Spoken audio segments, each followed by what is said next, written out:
Will the new Dwarf Smart telescope be able to defeat the Seestar S50 on deep sky astrophotography? Well, if you stay until the end of this video, I will answer this question for you, and I will make a detailed review comparison between the two telescopes on imaging emission nebulas using the dual band filters. I went outside first with the Dwarf Smart telescope mounted on a tripod and started the polar alignment method using the EQ mode feature in the Dwarflab app. By the way, if you want to learn how to make fast the polar alignment and get the best results, you can check also my full tutorial on polar alignment with the Dwarf 3. After you made the polar alignment, I do recommend you to take also dark frames if you are exposing with 60 seconds and if you have a difference in temperature. The app will notify you if you have. However, for the best possible results in calibration, it's best when you're imaging with 60 seconds to take dark frames again. I was very tired that night and I skipped taking new dark frames, but let me show you first how to do that. You can place the ND filter here on the Dwarf 3. And after, you can also turn the optical tube like this, so no light will hit the sensor. To be even more protected against outside light, you can also place some black cover on the telescope, but be careful not to warm it. So once you've done this step, you will go to the app and you can proceed and enter the dark frames menu, select also the number of frames you want to take, and the settings. If you go with 60 seconds, you'll select 60 seconds exposures and you'll select the gain that you want. I went with 60 seconds, gain 40. I want also to mention that if you don't have any dark frames captured with the Dwarf 3, it will notify you to take dark frames. You have the option to select some of the presets in the settings menu. You'll find it there with a star and says presets. You need to select not to be custom. If you select the presets, you won't be in the custom menu anymore, and you'll be able to select one of the dark frames presets that were captured by Dwarflab. They are still better than no dark frames. After this, we can proceed with the next steps. I've calibrated the telescope. It did took less than 1 minute. I've autofocus, went to Sky Atlas to select and find the Cave Nebula. Once located the Cave Nebula, I was able to start the imaging plan and I've selected the settings that I want to image, 60 seconds exposures and gain 40. Now let's scroll first on the live stacking and see how the image becomes better and better. Here we do have also options to use the tone curve to increase the contrast of the image and change the black point so we have the background darker. And here is an example how I've changed the black point so we have a darker background and better contrast. Not having the AI enhancement yet in the beta testing, this feature is very useful, especially when looking to the live view to see better the deep sky object that you are imaging and have better views. And I noticed the views are similar in quality with the Seestar S50, especially once we get a longer plan, more than 30 minutes integration time. I do not see much trails here, they are almost round. However, I do see some elongation on some of the stars, but will look better in the next part of the video when we'll check the images on the computer. I have to say this deep sky object requires more integration because it's fainter than other and you need to get a lot of data. So this is why I decided to go with 6 hours integration time and the longest exposure possible with the Dwarf 3. Now let's move to the Seestar S50. We've connected to the Seestar S50 using another phone, and then I've went at Atlas, selected Cave Nebula and selected Go To. You can see here on the map how it will find it directly here in the Sky Atlas. Now it did plate solve and it will recenter, so we have the target in middle and soon we'll be able to start imaging. After it centered the target, it seems Seestar S50 does need a horizontal calibration that can take about 1 or 2 minutes. After this we'll also take dark frames, so it will be able to calibrate the images and offer us better views. So it seems it started imaging. I did stop it and selected autofocus, so we have sharp stars. and after that I started the plan. And we can see here also we have options to brighten the image because it started very dark. And Seestar S50 does have a more rough rejection algorithm on images that have star trails, so it will reject more frames than the Dwarf 3. And after more than 1 hour, we see here in the live stack some gradients visible that we didn't see with the Dwarf 3. This is mostly because of the field rotation. Seestar S50 is not imaging in equatorial mode but in alt azimuth. So here we have a disadvantage in the live view with the Seestar S50 compared with the Dwarf 3. The images, I would say they look good on both. The Dwarf 3 has also the advantage of a wider field of view compared with the Seestar S50. Looking on the final stacks, I do like more the one with the Dwarf 3 because, especially on longer plans, I do not like these gradients on the edges of the image. We are losing almost half of the image with gradients here on the narrow field of view of the Seestar S50. And looking back on the image capture with the Dwarf 3, we do not have any gradients visible. Okay, so here we have the images captured in 6 hours with the Seestar S50, and we can check them out. We do have some small trails also here, but I do believe because of the rejection algorithm, the images that have longer trails are rejected. Also, I've noticed here that we have also dithering, also on the Seestar S50 and also on the Dwarf 3 Smart Telescope. Now let's check also the Dwarf 3 images. And here we have 60 seconds 40 gain, uncalibrated.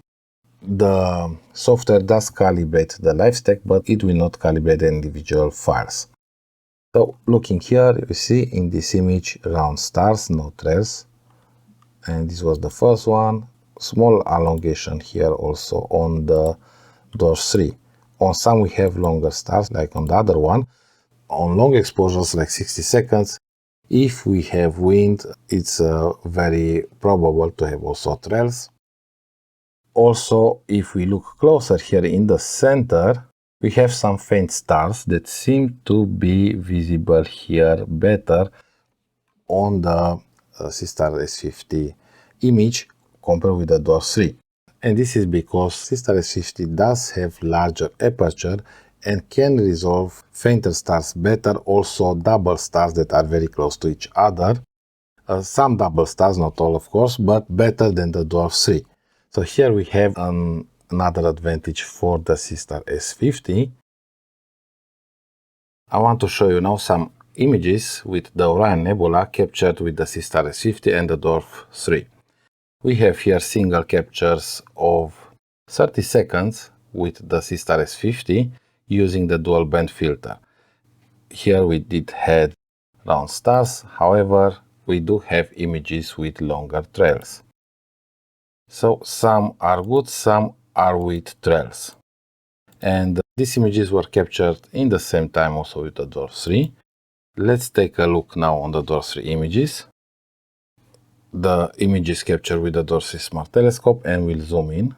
Let's zoom in to see better the stars. And you can see here we do have some small trails also in these images at 30 seconds. I can say that even we do have some trails with the Dwarf 3, overall they are shorter compared with the Seestar S50.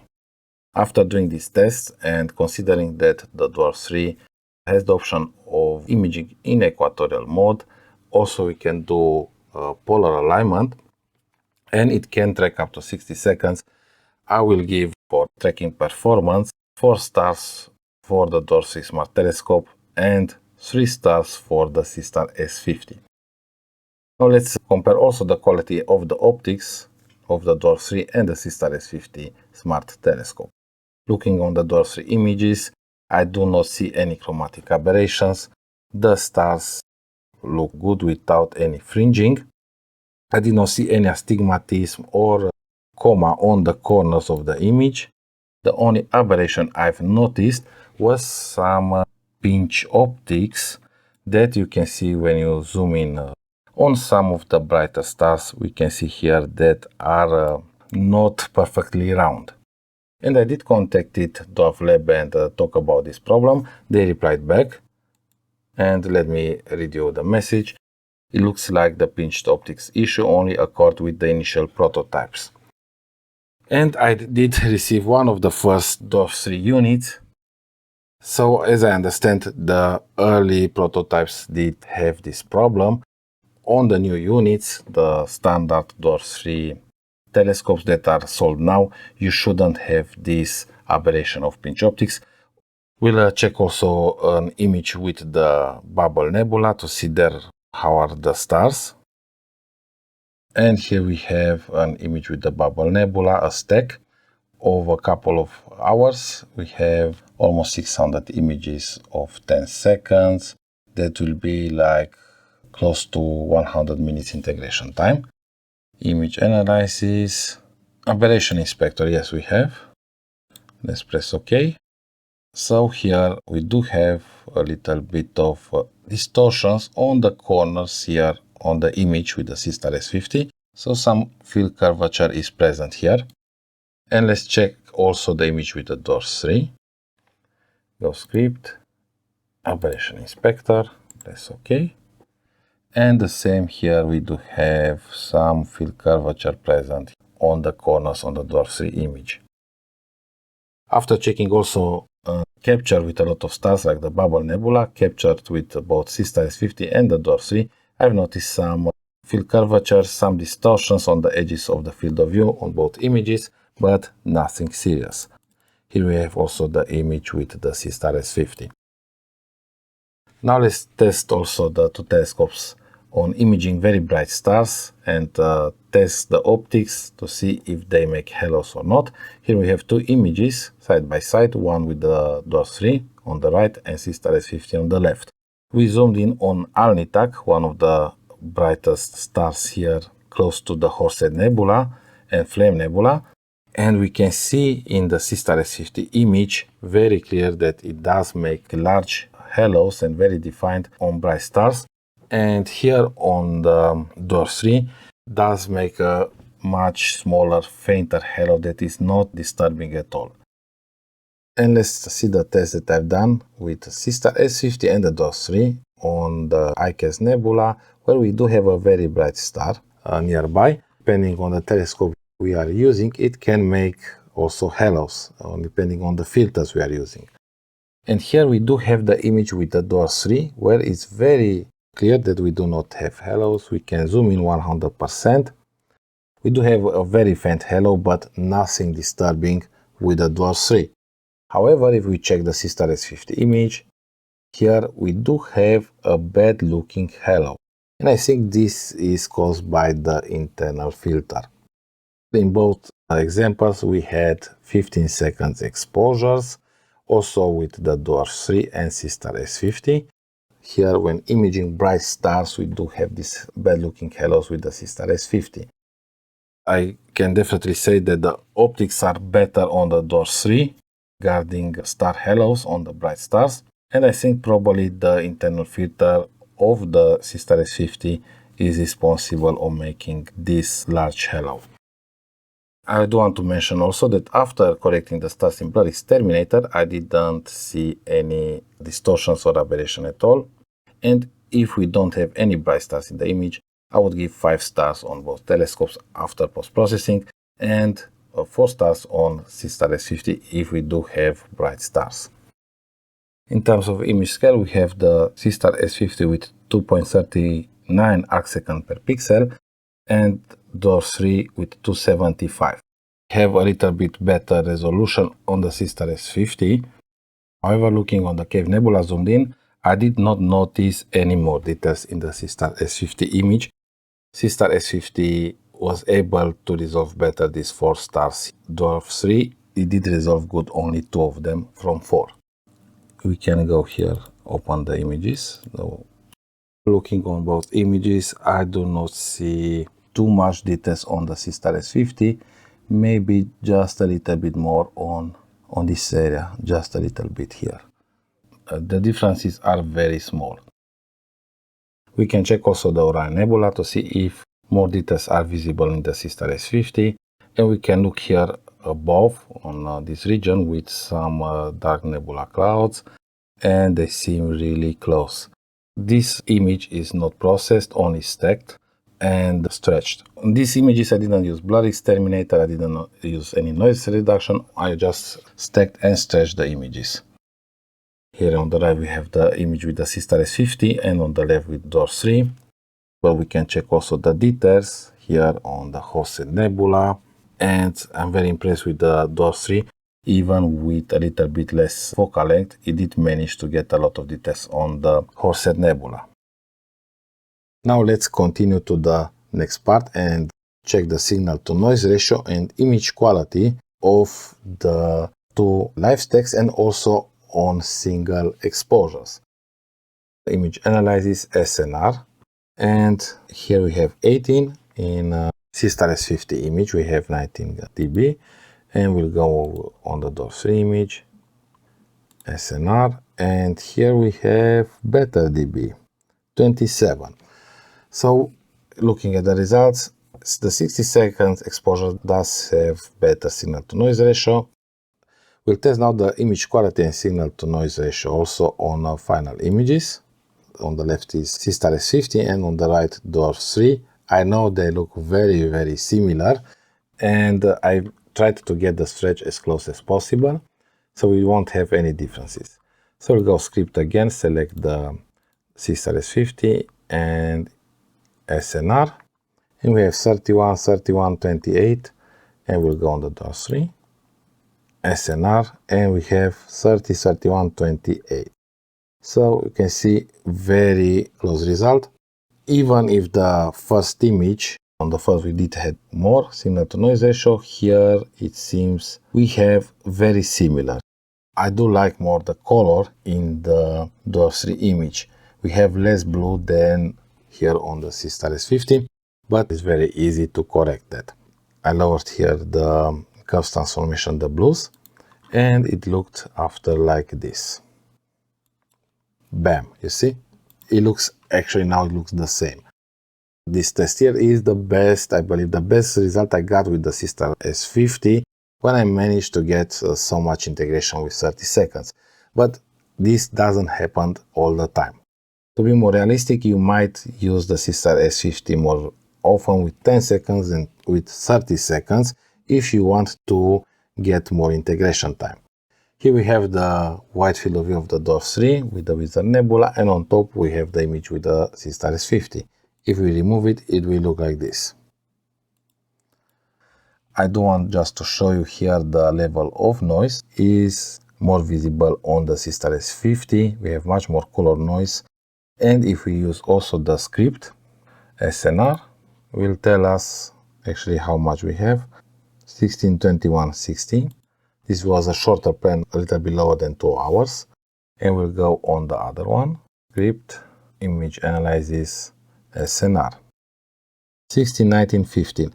We do have lower signal to noise ratio in the other image. Maybe also a little bit the contrast is higher here. Yeah, I noticed the stretch was not quite perfect. And we do have these nasty gradients on the left. Let's test now the signal to noise ratio on more images like the Orion Nebula captured with Dwarf 3 and Seestar S50, a short plan of 10 minutes captured in the same time. Let's start with the Seestar S50, SNR. So these are not stretched. Okay, so we have 29, 30, 28, and now let's go on script, image analysis and SNR for the Dwarf 3 image. And we have 28, 32, 29. So we do have better signal to noise ratio on the Dwarf 3 image according to the script. And we use here on both stacks 30 seconds exposures. And here we have the Helix Nebula captured with the Dwarf 3. And on top we have the Helix Nebula captured with the Seestar S50. We do have also a lot of green here on the stacks. So these were basically live stacks from the telescopes, saved with the Seestar S50 and the Dwarf 3, no processing. And here we do have some bad gradients because also the deep sky object was very low in the sky And even if the Seestar S50 did that, it did not do such a good job like the Dwarf 3. And we can see better here the difference, you see. Do have some more noise here because the target being low, but we do not have these artifacts. Seestar S50, Dwarf 3. Regarding vignetting, gradients, we have them on both images. Having the wider field of view, the Dwarf 3 has a big advantage because we can crop them easy. We'll be able to have the nebula that we want to image in the field of view without losing important regions of the nebulosity. Here is the field of view. And I'll place the image on all the screens so you can see. The field of view, I believe it's the final point on what telescope will give you the best experience, because we can also crop parts. We can capture nebulas that require larger field of view that we can't do with the Seestar S50 only if we'll make a mosaic. He's talking again. He's not happy. He's not happy that the Dwarf 3 was getting so good results. I believe that the Dwarf 3 overall has the advantage here, especially because it can do 60 seconds exposures in equatorial mode, while the Seestar S50 won't be able to take 30 seconds all the time without losing a lot of integration time. Going 10 seconds with 60 seconds, definitely Dwarf 3 is the winner here. Also, having the wide field of view, it makes Dwarf 3, in my opinion, the winner. Do let me know what you think in the comments below. I do want to hear your opinions about these two telescopes. The image quality was very similar between the two. I hope this video did answer the questions on how these two telescopes perform on imaging emission nebulas and how is the quality of the Dwarf 3 compared with the Seestar S50, and also which one is the best telescope for you. I want to give big thanks to all the channel members that are currently supporting the channel, and if you also want to support the channel and help me make more content like this, do consider becoming a member and hit that join button, and you'll also be able to get access to master photography data, including the reviews data like the images that I captured now with the Dwarf 3 and the Seestar S50 Smart Telescope. Hope I see you soon in the next videos, and until next time, clear sky.